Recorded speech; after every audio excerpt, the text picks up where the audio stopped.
बिस्मिल्लाहिर्रहमानिर्रहीम। अस्सलाम वालेकुम नाज़रीन, आप यूट्यूब चैनल देख रहे हैं। मैं इमरान खान हूँ। सबसे पहले एक खबर है जो कमर मेकन साहब ने उसको रिपोर्ट किया है। जर्नलिस्ट हैं, इस्लामाबाद से रिपोर्ट करते हैं।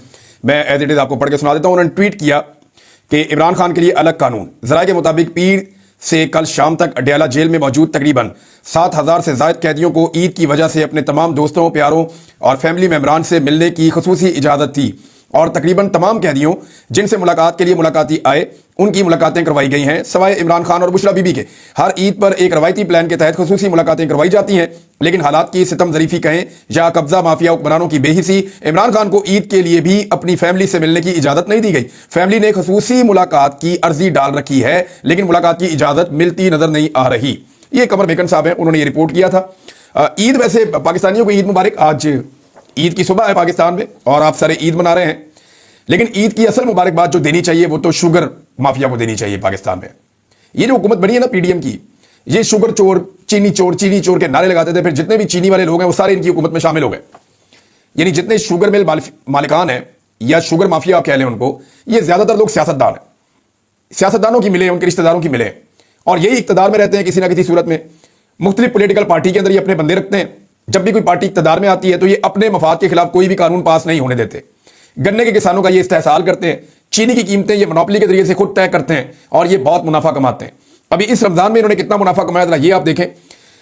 2021 का एक डाटा है, वो ये बताता है कि एक पाकिस्तानी औसतन जो चीनी इस्तेमाल करता है एक साल में, वो लगभग 26 किलो है पूरे साल के अंदर, 365 दिनों के अंदर। ये एवरेज है। अच्छा, इसमें जो चीनी की पैदावार पाकिस्तान में हुई है मौजूदा साल में 2024-25 के सीजन में, वो 680 करोड़ किलोग्राम बताई जा रही है। यानी आप ये 6.8 मिलियन टन है। 6.8 मिलियन टन जो है वो चीनी की पैदावार है 2024-25 में। और इसमें से जो 160 करोड़ चीनी है, लगभग 150-160 करोड़ चीनी वो रमजान मुबारक में बिक गई है। रमजान में लोग चीनी बहुत ज्यादा खरीदते हैं और एक्स्ट्रा खरीदते हैं, इस्तेमाल भी ज्यादा होता है रमजान मुबारक में। तो रमजान एक ऐसा सीजन होता है जैसे कि टेक्सटाइल वालों का, कपड़ों वालों का सीजन है कि जनाब दोनों ईदों के ऊपर उनका कपड़ा बिक जाता है। जैसे जानवर बेचने वाले जो है, मवेशी बेचने वाले, उनका बकरा ईद के ऊपर उनकी बकरियां, उनके जो है उनके जानवर बिकते हैं, बैल बिकते हैं, उनके ऊंट बिकते हैं। तो उनका वो सीजन होता है। तो हर एक का शादियों का सीजन होता है, वहां पे बहुत सारी चीजें बिकती हैं, शादी हालों का एक सीजन होता है। इसी तरह जो शुगर मिल माफिया है उसका भी एक सीजन है और ये रमजान मुबारक इनका सीजन होता है। होना तो ये चाहिए कि चीजों की कीमतें कंट्रोल की जाए, हुकूमत ने दावे किए थे, लेकिन कम से कम 30 रुपए फी किलोग्राम चूना लगाया गया है। इन्होंने कितनी चीनी बेची ये मैं आपको बताता हूं। 160 यानी तकरीबन कोई 20% चीनी जो इस्तेमाल करते हैं ना पाकिस्तानी, वो इसे एक महीने में इस्तेमाल करते हैं। बाकी जो 80% है ऑलमोस्ट, उसको पूरे साल में इस्तेमाल करते हैं। ये मैं मोहतात फिगर आपको बता रहा हूं। बात डेटे ऐसे हैं, कुछ डेटा मिले हैं, वो ये कहते हैं कि जी दावा किया गया उनमें कि शायद 20% से भी ज्यादा चीनी इस एक महीने में इस्तेमाल होती है। लेकिन हम मोहतात चलते हैं, चलिए 20% आप लगा लें, तो लगभग कोई 150 करोड़ किलोग्राम चीनी जो है वो इस्तेमाल की गई है यहां रमजान मुबारक में। और अगर आप 30 रुपए 35 रुपए का जो चूना लगाया गया फी किलोग्राम पे, उसको अगर शामिल करें तो लगभग 5,000 करोड़ जेबों में गए हैं शुगर मिल माफिया की। आप अंदाजा करें तो फिर ईद मुबारक तो इनको कहनी चाहिए कि शुगर मिल माफिया जो है, मौजें तो इनकी लगी हुई हैं, पैसा तो इन्होंने बनाया है, ईदी तो आवाम से इन्होंने इकट्ठी की और हुकूमत ने आंखें बंद रखी हैं। हुकूमत ने बस एक दफा कह दिया यार 164 पे फिक्स कर देते हैं, 130 से उठा के 130-140 पे बिकनी चाहिए थी मैक्सिमम, 164 पे इन्होंने फिक्स करवा दी। वो वहां पे भी नहीं बिकी, वो 180 में बिकती रही है। यानी जो असल चूना है वो 40 रुपए से भी ऊपर लगता रहा है। लेकिन मोहतात अंदाजा भी आप लगाएं तो 5,000 करोड़ का चूना पाकिस्तानियों को लगाया शुगर मिल माफियाज ने, और ये वो हुकूमत है जो कहती थी चीनी चोर। तो आज चीनी चोर कौन है? और पाकिस्तान का मीडिया इस पे बात ही नहीं कर रहा। इमरान खान के दौर में चीनी की कीमत 5 रुपए किलो बढ़ गई थी, इन्होंने नाच नाच के घुंघरू तोड़ दिए, तबैयां फेर दी। इन्होंने कहा जी पता नहीं क्या हो गया, पाकिस्तानी भूखे मर गए, सब तबाह हो गया, क्या बनेगा पाकिस्तान का, हर चीज बर्बाद होगी पाकिस्तान की, कुछ नहीं बचा पाकिस्तान के अंदर। ये वो कह रहे थे जब इमरान खान के दौर में 5 रुपए किलो चीनी बढ़ जाती थी या 2 रुपए लीटर पेट्रोल बढ़ जाता था। और अब क्या हो रहा है? अब तो जनाब लंबे चूने लग रहे हैं, अब तो लुटमार जारी है। लेकिन मीडिया जो है उसकी सर पे जो है ना, उसके कानों पे जूं तक नहीं रेंग रही। मीडिया कुछ भी करने के मूड में नहीं है। वजह यह है कि मीडिया को भी पैसा दिया जा रहा है, खुल खला के पैसा दिया जा रहा है। बहरहाल ये उनको मुबारकबाद देनी चाहिए। और इस पे मिफ्ता इस्माइल साहब का एक स्टेटमेंट बड़ा इंटरेस्टिंग। इमरान खान के दौर में जब 3.5 साल में चीनी 70 रुपए से 90 रुपए तक हुई तो शहबाज शरीफ बहुत नाराज हुए और इमरान खान को कहा कि आप माफिया के जरिए असर आकर चीनी महंगी कर रहे हैं। अब चीनी 115 रुपए से 180 रुपए पर चली गई है, मगर शहबाज शरीफ का वो गुस्सा अब न जाने कहां चला गया। गुस्सा बड़ा सियाना है, गुस्सा जो है वो मुखालिफ पे आता है। अवाम के लिए तो कोई गुस्सा करता ही नहीं है ना, अवाम के लिए तो कुछ सोचता ही नहीं है। और ये जो बड़े दुखी और दर्द दिल के साथ कहते थे 70 रुपए लीटर पेट्रोल बेचना चाहिए, वो 70 रुपए लीटर से ज्यादा तो ले भी ले रहे हैं। सिर्फ पेट्रोल 70 में बेचना तो बहुत दूर की बात है। जो पेट्रोलियम मसनूआत के ऊपर टैक्सेस है वो 100 रुपए से ऊपर है। जिन्होंने 70 रुपए लीटर पेट्रोल बेचना था उनके टैक्सेस भी 100 रुपए से ऊपर है। जिन्होंने 300 यूनिट तक बिजली फ्री देनी थी हर पाकिस्तानी को, वो बिजली की कीमत 4 गुना करने के बाद अभी मजीद तरीके सोच रहे हैं कि और महंगी कैसे करें। और कौम के ऊपर एहसान क्या चढ़ाया IMF से मुज़ाकरात करके कि जी 1 रुपया यूनिट हमने सस्ता कर दिया। और कहते हैं हम IPPs के साथ बातचीत कर रहे हैं कि ये जो महंगे मुआहदे हो गए थे इसके अंदर नजरसानी करें। भाई ये महंगे मुआहदे किए किसने थे? इनमें बेशतर मुआहदे इन्हीं हुक्मरानों ने किए थे। यही पीपल्स पार्टी और PMLN, इन दोनों की हुकूमतें थी और ये धड़ाधड़ IPPs के साथ महंगे तरीन और दुनिया के गलत तरीन मुआहदे कर रहे थे, जिनका खुमियाजा आज पूरी कौम भुगत रही है। आप 1 यूनिट बिजली इस्तेमाल करते हैं, आप 3 यूनिट बिजली का पैसा देते हैं। आपके पूरे खित्ते के अंदर कहीं पे भी बिजली इतनी महंगी नहीं है जितनी पाकिस्तान के अंदर महंगी है। आपकी इंडस्ट्री बंद हो रही है, आप घर में बिजली इस्तेमाल करते हुए डरते हैं। और अभी जो बिजली के बिल आपको आएंगे, जब ये गर्मियां शुरू हो रही हैं, मामला आगे बढ़ेगा तो आपको लग पता जाएगा कि इन्होंने पाकिस्तानियों के साथ किया क्या है, कितनी ज्यादती की इन्होंने पाकिस्तानियों के साथ। खुद ही पहले गलत मुआहदे किए और अब खबरें चलाते हैं जी हम उनके साथ बातचीत कर रहे हैं। सजा देनी चाहिए उन सारे लोगों को जिन्होंने पाकिस्तान को इस जंजाल में फंसाया है। इतनी बिजली पैदा करने की क्या जरूरत थी जितनी आप इस्तेमाल ही नहीं कर सकते थे? ये फजूल खर्ची नहीं है, ये एक्चुअली इसके पीछे का जो गेम है वो कमीशंस हैं जो बड़े बड़े लोग खा जाते हैं कि जनाब इसके अंदर आप इतना पैसा कमाएंगे, इतना पैसा आप हमें देंगे, हम इतना पैसा अपनी जेब में डालेंगे। हमारा कौन सा घर से जा रहा है? कौम का पैसा है, लुटमार कर लो। तो ये लुटमार हुई है जी पाकिस्तान के साथ। इमरान खान इस लुटमार में हिस्सेदार नहीं बना तो चाहे वो शुगर मिल माफिया था, चाहे वो IPPs माफिया था, पाकिस्तान के सारे माफिया इकट्ठे होकर उसको पड़ गए, लेकिन पाकिस्तान की अवाम इमरान खान के साथ खड़ी हो गई। अब नाजरीन, जो ये अमेरिका से खबरें आ रही है ना, मैंने इसमें कुछ और तहकीकात भी की हैं। पाकिस्तान की एस्टेब्लिशमेंट ने क्यों बात की ओवरसीज पाकिस्तानियों से कि आप टेम्परेचर को डाउन करें? क्या ये कॉमन सेंस है? क्या वो 5 लोग जो आए मिलने के लिए, जिनमें से 2 लोग जाती तौर पे बड़े अच्छे ताल्लुक वाले थे एस्टेब्लिशमेंट के, या वो पहले भी एस्टेब्लिशमेंट से मिलते रहे हैं, 3 लोग नए थे जो बड़ी खुशगवार हैरत के साथ वापस गए कि जी हमें तो बड़ा प्रोटोकॉल मिला है, हम तो बड़े खुश हुए इस प्रोटोकॉल से। सवाल ये पैदा होता है कि ये मुलाकात जो की गई है इसका मकसद क्या है? एस्टेब्लिशमेंट उनसे चाहती क्या थी, या वो एस्टेब्लिशमेंट को क्या दे सकते हैं? देखिए, एस्टेब्लिशमेंट ने अगर टेम्परेचर डाउन करना है तो इमरान खान किसका कैदी है? इमरान खान तो किसी सियासी जमात का कैदी तो नहीं है, कानून का या अदालत का कैदी तो नहीं है, वो तो पाकिस्तान की मिलिट्री एस्टेब्लिशमेंट का कैदी है। वो तो उसकी लड़ाई एस्टेब्लिशमेंट के साथ चल रही है, इस वजह से वो जेल काट रहा है। तो जाएं जाके इमरान खान से बात करें कि टेम्परेचर डाउन करना है, हो सकता है वो टेम्परेचर डाउन कर दे। और अगर इमरान खान टेम्परेचर डाउन नहीं करता तो जो करोड़ों लोग उसके साथ खड़े हैं वो क्यों डाउन करेंगे? देखिए, इसको आप समझें, ये इमरान खान की सपोर्ट छीनने की कोशिश थी और कुछ नहीं था। मुज़ाकरात में जिन लोगों को बुलाया गया उन्हें बताया गया कि इमरान खान अच्छा आदमी नहीं है, उन्हें ब्रीफिंग दी गई कि इमरान खान ने इकोनॉमी तबाह कर दी थी। हालांकि उस दौर में 6% से हम ग्रो कर रहे थे और अब हम कभी माइनस पे होते हैं, कभी बड़ी मुश्किल से 1 पे पहुंचते हैं। उस दौर के अंदर इंडस्ट्री फुल बूम पे चल रही थी, आपको फैसलाबाद में वर्कर नहीं मिल रहे थे। आज एक खबर मैं आपको देता हूं, यहीं पे दे देता हूं, बल्कि खबर पहले आपको देता हूं फिर आगे बढ़ते हैं। ये एक्सप्रेस न्यूज की खबर है, देखें आप। गलत पॉलिसियों की वजह से टेक्सटाइल स्पिनिंग मिलें बंद होने का खदशा। ये वो मिले हैं जो इमरान खान साहब के दौर में इनको मजदूर नहीं मिल रहे थे, ये अपनी पूरी कैपेसिटी पे चल रही थी, 3-3 शिफ्टें लग रही थी, मजदूर अवेलेबल नहीं थे, लोग ओवर टाइम कर रहे थे, इतने ऑर्डर आ रहे थे पूरी दुनिया से कि धड़ाधड़ एक्सपोर्ट्स बढ़ रही थी। ये इमरान खान के दौर में हो रहा था। लेकिन अब क्या हो रहा है? कपास की काश्त और खपत बढ़ाने और रुई और सूती धागे की दरामद की बजाय कॉटन प्रोडक्ट्स की बरामदात में रिकॉर्ड इजाफे से मुतालिक तजावीज पर अमल दरामद ना होने के बायस पूरे कॉटन सेक्टर में तशवीश की लहर पाई जा रही है। ईद उल फितर के बाद मजीद टेक्सटाइल स्पिनिंग मिलें बंद होने के खदशात पैदा हो गए। इससे पहले जो है वो बहुत सारी मिलें पहले भी बंद हो चुकी हैं, बड़ी बड़ी आपकी टेक्सटाइल मिलें जो है वो काम करना छोड़ चुकी हैं, आपके लाखों लोग बेरोजगार हो चुके हैं। लेकिन एस्टेब्लिशमेंट को लगता है कि अब तरक्की हो रही है और इमरान खान के दौर में तरक्की नहीं हो रही थी। इमरान खान ने कोरोना के बावजूद पाकिस्तान को डूबने नहीं दिया और इनके दौर में तो कोई वबा भी नहीं है और उन्होंने पाकिस्तान को डुबो के रख दिया। दहशतगर्दी इमरान खान के दौर में खत्म हुई, इनके दौर में दहशतगर्दी कहां से कहां पहुंच गई, क्योंकि जनरल बाजवा को शौक था कि दहशतगर्दों को वापस लेकर आना है, उनका शौक पूरा करवा दिया। इधर धमाके ही खत्म नहीं हो रहे और अब ड्रोन हमला भी हो गया है। अब नाज़रीन देखें, इसमें ओवरसीज पाकिस्तानियों से क्या हासिल किया जा सकता है? पाकिस्तान में इमरान खान आपके कंट्रोल में, इमरान खान से अगर एस्टेब्लिशमेंट जाके बात करे और इमरान खान साहब कोई हुक्म जारी करें या एस्टेब्लिशमेंट चीजों को डाउन करे तो शायद उनकी पार्टी उनकी बात मान ले।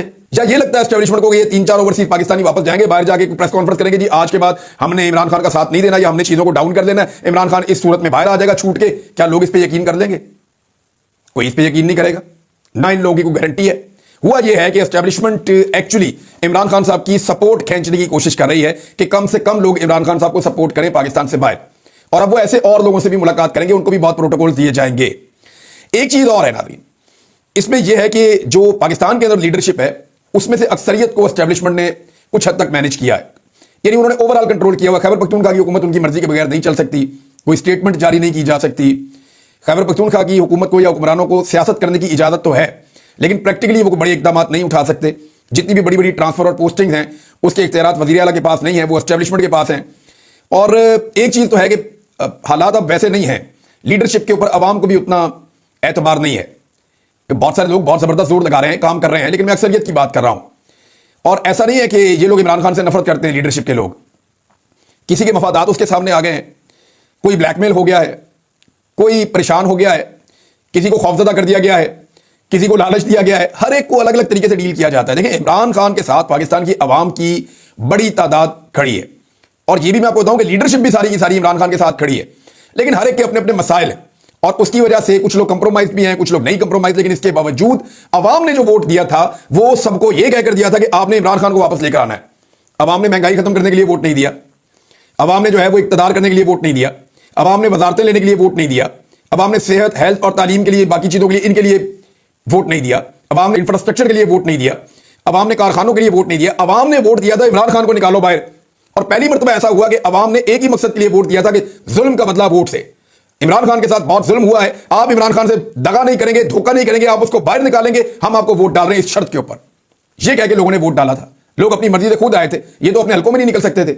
अब ये सारे इक्तदार के चक्करों में है कि जनाब मैंने ये भी ठीक करना है, ये भी ठीक करना है, ये भी ठीक करना है, ये भी ठीक करना है, लेकिन जिस मकसद के लिए अवाम ने वोट दिया उस तरफ ये बढ़ते ही नहीं है। आज तक एक भी एहतजाज, मैं बड़े एहतजाज की बात करूं, छोटे मोटे तो होते रहते हैं। आलिया हमजा साहब बहुत सारे एहतजाज कर रही है, पंजाब में अभी भी हुए, चांद रात पे बहुत एहतजाज हुआ, गुज़िश्ता रात बहुत सारी जगहों पे मुजाहरे किए गए, पाकिस्तान तहरीक इंसाफ के लोग निकले, कहीं 100, कहीं 50, कहीं 200, कहीं 400, बस इतने छोटे मोटे एहतजाज होते रहे। लेकिन बात यह है कि आज तक कोई भी एक बड़ी तहरीक या बड़ा एहतजाज पाकिस्तान तहरीक इंसाफ ने किया हो अपने से, इमरान खान के हुक्म के बगैर, तो मैं मान लूं कि यह क़यादत इमरान खान को बाहर निकालना चाहती है। सादी बात है ना। क्या आपने सुना कि अली अमीन गंडापुर ने अनाउंस कर दिया इस बात को कि मैं इमरान खान को बाहर निकालूंगा, मैं एहतजाजी तहरीक चला रहा हूं, परसों से शुरू हो जाएंगे या 10 दिन बाद शुरू हो जाएंगे या 1 महीने बाद शुरू हो जाएंगे? नहीं, इमरान खान साहब हुक्म देते हैं कि आप एक नई तहरीक शुरू करो, और ये सारे इस चक्कर में लग जाते हैं कि इमरान खान को मना कैसे करें, डेट आगे कैसे करवाएं, हम पीछे कैसे रुक जाएं, हम चीजों को डिले कैसे करवाएं। ये सबको पता है कि कौन कौन कितना घबराहट का शिकार होता है उस वक्त, और बाद में ताने दिए जाते हैं जी मैंने इतने पैसे खर्च कर दिए, मैंने जेब से अपनी जमीन बेच के पैसे खर्च कर दिए, मैं जनाब वहां से जो है वो लेकर आ गया, मैंने वकीलों के पैसे दे दिए। किसी ने कोई पैसे नहीं दिए, ये बहुत बड़ी फंडिंग है, और ये मामला खुलेंगे आने वाले दिनों में। मेरे पास 2-3 ऐसे जर्नलिस्ट ने राब्ता किया खैबर पख्तूनख्वा से और पंजाब से, जिन्होंने बताया कि काफी अच्छी खासी फंडिंग होती है, पाकिस्तान तहरीक इंसाफ को लोग करते हैं, और वो लोग ये बताते भी है कि जी हम फंडिंग कर रहे हैं for the sake of this country. तो कोई ये दावा ना करे कि वो अपनी जेब से कर रहा है, यही दावा अलीम खान करता था। मैं आपको लिख के देने के लिए तैयार हूं। मुझे डॉक्टर शाहिद साहब ने यह बात बताई, जिनका इंतकाल हो गया था, इकरा अस्पताल वाले, उनके बेटे ने उनका कत्ल करवा दिया था। तो डॉक्टर शाहिद साहब ने मुझे बताया था कि अलीम खान साहब सच नहीं बोलते इमरान साहब। मैंने कहा जी क्यों? कहते जी इतनी करोड़ों की फंडिंग तो मैंने दी है, फलां ने इतनी दी है। उन्होंने एक लिस्ट निकाल के मेरे सामने रख दी। उन्होंने कहा जी लाहौर जलसे के अंदर टोटल खर्चा इतना था, डबल पैसे इकट्ठे हुए थे। अब हमें आप ये बताएं कि ये सारा कुछ अलीम खान साहब ने किया था, तो वो जो डबल पैसे इकट्ठे हुए थे वो कहां गए? तो ये अपने खाते में डालना बड़ा आसान होता है। जब अलीम खान साहब कहते थे सारा खर्चा मैं कितना है, सारा खर्चा मैं कितना है।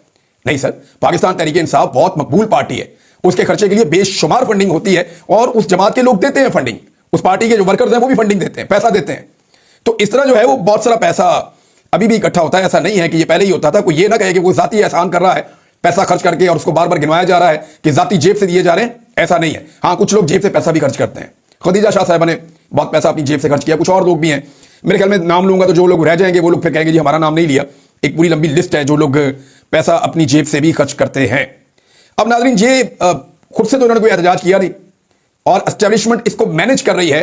ये जो कहानी आ रही था महीने बाद, 35 दिन बाद इमरान खान साहब निकल के बाहर आ जाएंगे, ट्रक की बत्ती है। कौम इस बात को समझे, एस्टेब्लिशमेंट कभी भी ऐसा हुक्मरान इस मुल्क में नहीं आने देगी जो उनके मफादात के खिलाफ होगा या उनके इक्तदार को चैलेंज करेगा। इस मुल्क में पाकिस्तान बनने से बाद से लेकर अब तक एस्टेब्लिशमेंट बराह रास्त इक्तदार के अंदर मौजूद है। पहले दिन से लेकर आज तक इक्तदार का कोई हिस्सा एस्टेब्लिशमेंट ने किसी सियासतदान को नहीं दिया, वो पूरी तरह से अपनी ग्रिप में उन्होंने रखा हुआ है।